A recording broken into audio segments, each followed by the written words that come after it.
Assalamualaikum warahmatullahi wabarakatuh. Nah, adik-adik, pada pertemuan kali ini kita akan belajar online. Nah, saya akan menyajikan dua video tentang pembahasan soal paket 1 biologi di modul ya. Jadi kalian buka modulnya paket 1. Untuk video kali ini saya akan membahas lanjutan dari video pertama. Di video kali ini saya akan membahas soal nomor 11 sampai dengan nomor 15. Jadi disimak baik-baik ya. Nah, jadi nomor 11 sudah saya beri rangkuman ya, tentang ciri-ciri dari Hobbit Flores atau Homo floresiensis.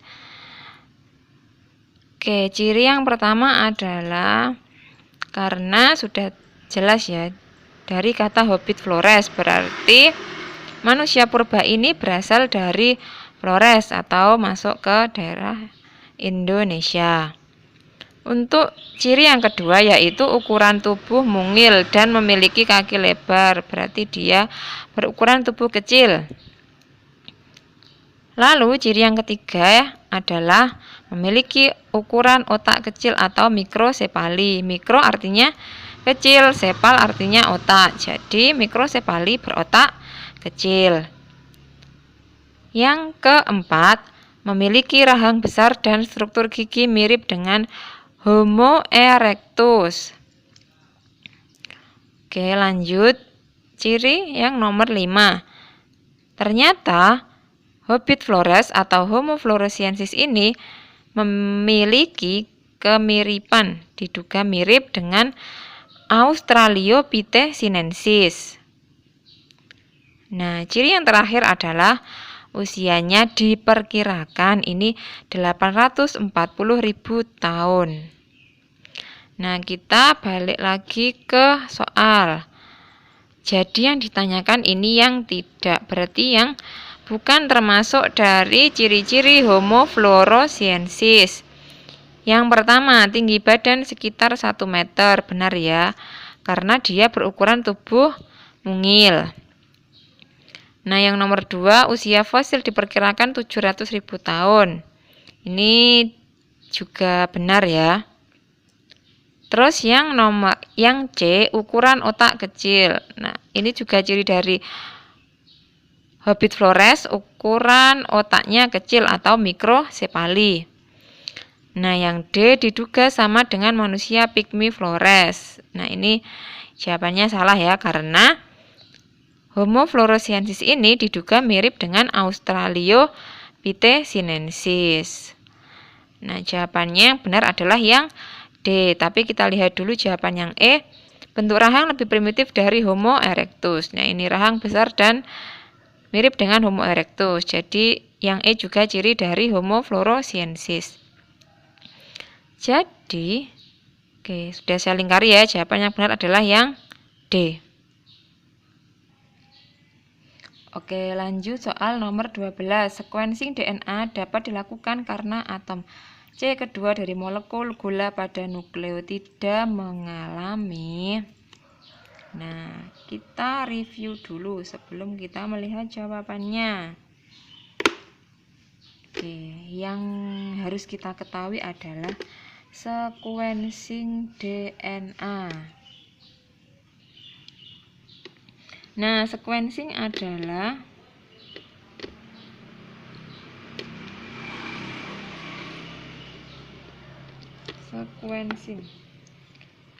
metode untuk memetakan gen.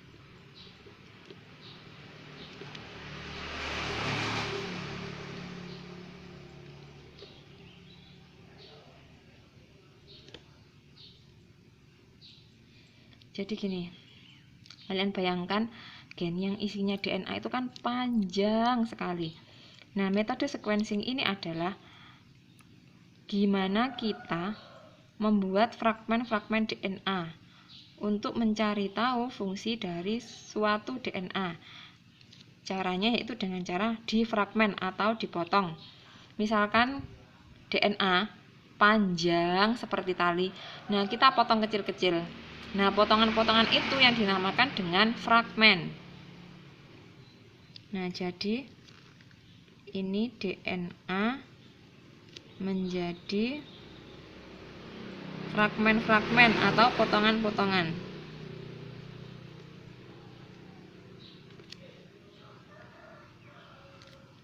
Terus fungsinya untuk apa sequencing DNA ini? Fungsinya adalah untuk mendiagnosa suatu penyakit.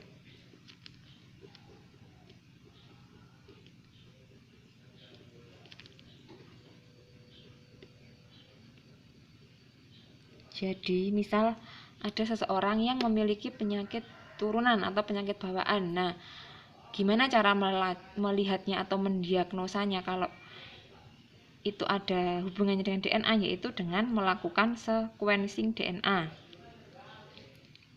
Terus yang kedua yaitu untuk forensik penyelidikan. Jadi sequencing DNA ini sudah digunakan dalam bidang kedokteran atau di kepolisian. Nah, ini sudah saya gambarkan struktur dari DNA. Struktur dari DNA double helix. Nah, yang merah-merah ini adalah punggungnya. Terus yang hitam-hitam ini adalah tangganya. Nah, kalau struktur double helix ini diperbesar, jadinya seperti ini ya. Jadi ada A, ada C, ada G. Masih ingat ya, A, C, G adalah basa nitrogen. Jadi basa nitrogen. Nah, kalau yang berbentuk segi 5 ini adalah gula pentosa.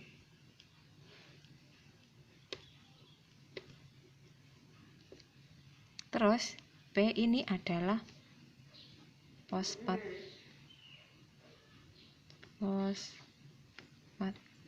Jadi struktur DNA terdiri dari fosfat, gula pentosa, dan basa nitrogen. Oke. Nah, ini tadi kan struktur dari DNA. Nah, ternyata kalau diperbesar lagi jadinya gini ya. Ini adalah struktur dari gula pentosa. Lalu basa nitrogen terikat di sini. Saya tulis N ya. Jadi N ini basa nitrogen terikat pada atom C nomor 1. Ini atom C nomor 1. Lalu yang ini adalah struktur dari gula pentosa. Dia terikat oleh atom C atau atom karbon nomor 3.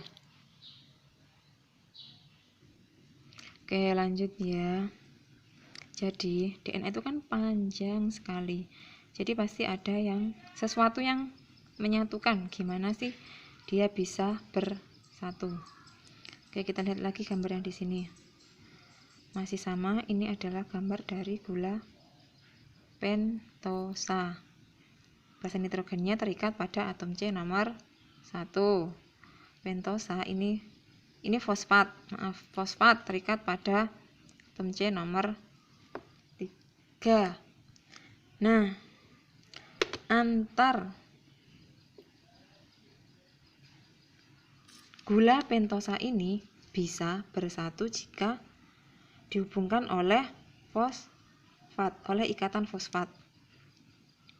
Nah, ikatan fosfat itu yang mana? Jadi, ikatan fosfat itu terbentuk dari ini gugus OH. Oke. Jadi yang ini, H yang ini atau hidroksil yang ini, dia didapat dari gula pentosa. Terus H yang ini, hidroksil yang ini didapat dari fosfat. Jadi yang ini bergabung menjadi gugus OH. Terus yang dari sini juga bergabung menjadi gugus OH. Kedua gugus OH ini berikatan. Kalau kedua gugus OH ini berikatan, maka dia akan melepaskan H2O atau air. Pelepasan H2O ini dinamakan hidrolisis.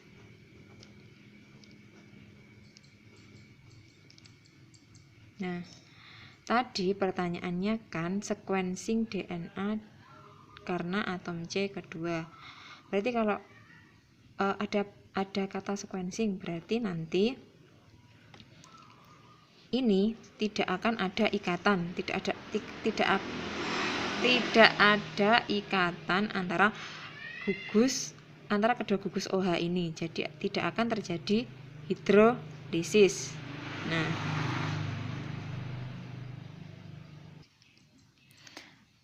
oke, jadi kalau kita mau melakukan fragmen DNA, syaratnya kita harus menghilangkan atom O pada gula pentosa. Nah, ini dinamakan dengan peristiwa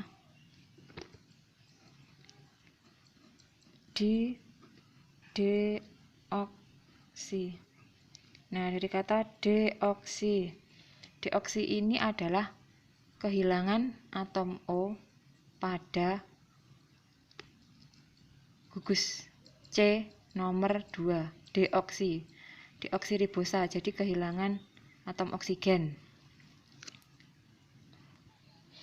Nah, ini tadi deoksi ya, kehilangan gugus oksigen di atom C nomor 2. Gambarnya gini ya. Ini tadi kan gambar dari gula pentosa.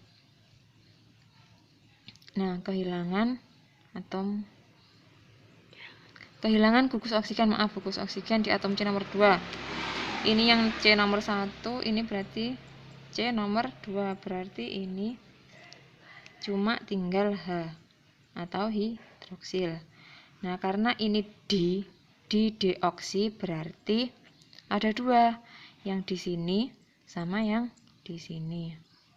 Nah, ini juga tinggal gugus H saja atau hidroksil.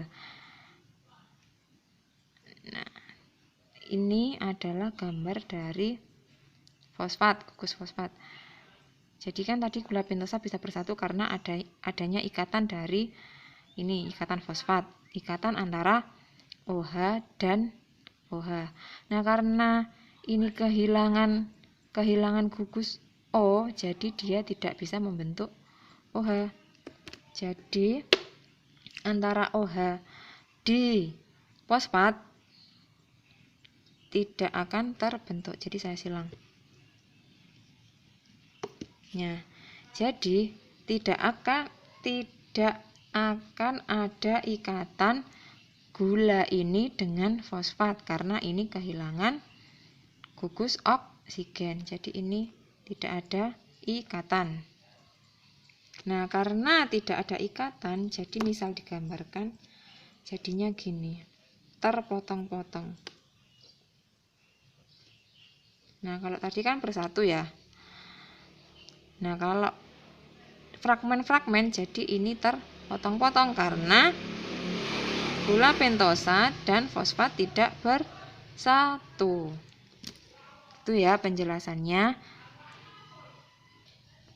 Nah, jadi nomor 12 jawabannya adalah yang C, di deoksi.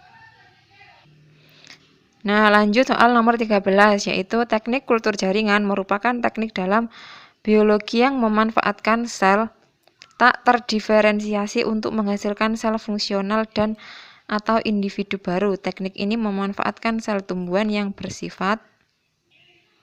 Oke, soal nomor 13, keywordnya atau kata kuncinya adalah sel yang tidak terdiferensiasi menjadi sel yang fungsional. Nah, sel yang tidak terdiferensiasi atau sel yang terus membelah adalah sel meristem. Nah, sel meristem ini terletak pada ujung batang atau di pucuk daun dan ujung akar. Sel meristem ini tidak mengalami diferensiasi. Oke, misalnya sel meristem di pucuk, terus kita kultur itu kita beri perlakuan dan kita beri nutrisi agar menjadi tanaman baru. Nah, gimana sel yang tidak terdiferensiasi ini kok bisa menjadi tanaman baru? Jadi, dalam tumbuhan atau dalam tanaman memiliki sifat yang namanya totipotensi.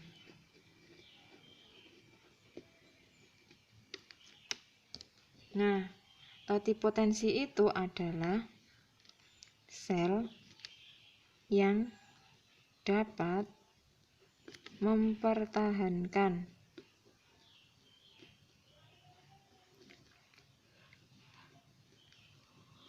potensi zigot untuk membentuk bagian tumbuhan.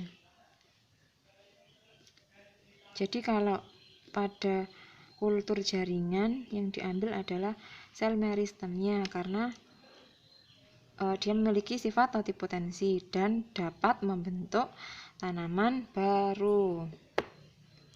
Nah, kita balik lagi ke soal. Jadi jawabannya adalah teknik ini memanfaatkan sel tumbuhan yang bersifat totipotensi. Jadi jawabannya adalah yang A.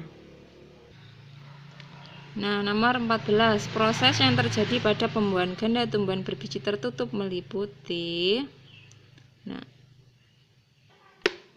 jadi kalau pada tumbuhan berbiji terjadi pembuahan ganda berarti ini terjadi pembuahannya 2 kali. Terjadi 2 proses pembuahan.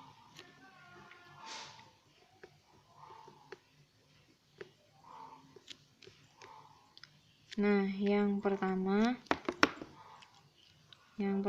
pembuahan pertama akan menghasilkan embrio.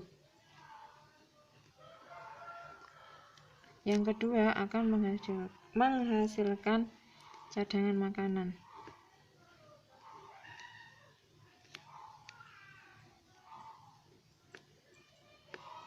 Atau endosperm.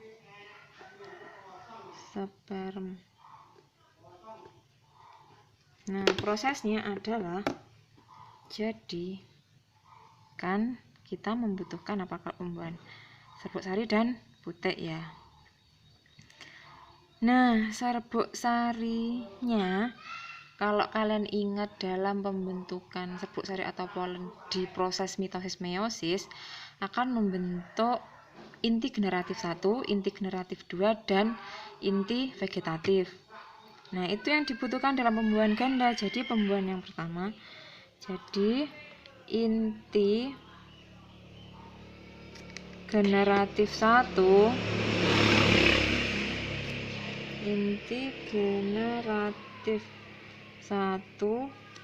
ini akan membuahi ovum atau sel telur. Saya tulis plus ya, ovum atau sel telur. Nah, ini akan menghasilkan zigot. Zigot ini nanti akan berkembang menjadi embrio. Nah, terus yang kedua, pembuahan kedua, inti generatif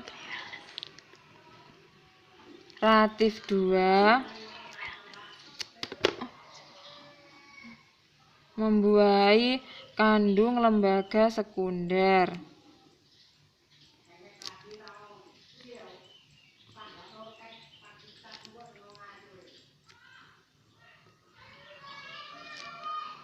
Nah, ini akan menghasilkan endosperma. Nah, kenapa dinamakan inti generatif 1? Karena dia yang pertama kali bertemu dengan ovum. Tadi kan ada 3 ya, inti generatif 1, inti generatif 2, dan inti vegetatif. Kalau inti vegetatif dia hanya sebagai penunjuk jalan dari inti generatif. Lalu inti generatif bertemu dengan ovum. Nah, makanya dinamakan dengan inti generatif 1. Nah, inti generatif lainnya dinamakan dengan inti generatif 2. Inti generatif 1 membuahi ovum, menghasilkan zigot yang nanti akan berkembang menjadi embrio. Nah, kalau inti generatif 2 akan membuahi kandung lembaga sekunder dan membentuk endosperma atau cadangan makanan.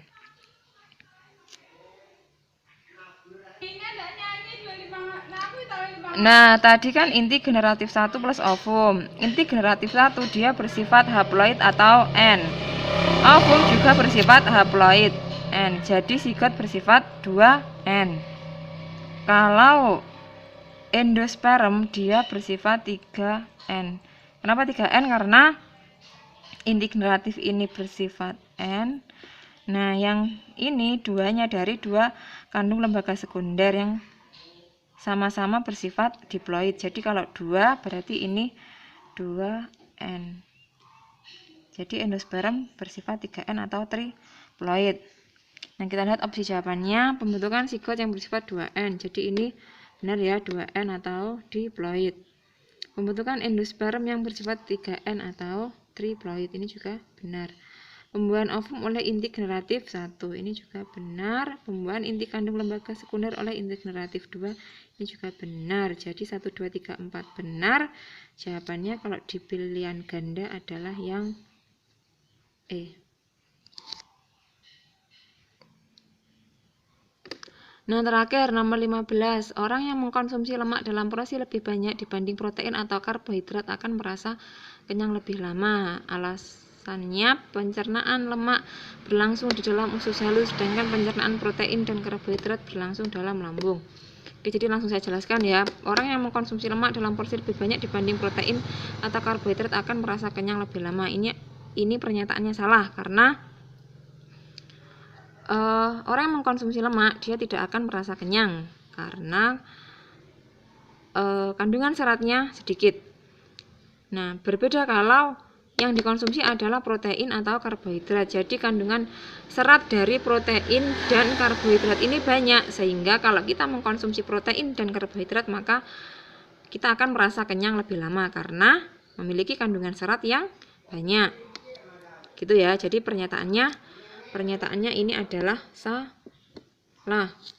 Lalu kita lihat alasannya, pencernaan lemak berlangsung di dalam usus halus, sedangkan pencernaan protein dan karbohidrat berlangsung dalam lambung. Nah, oke, jadi pencernaan lemak berlangsung dalam usus halus, lemak atau lipid dalam usus halus, benar ya.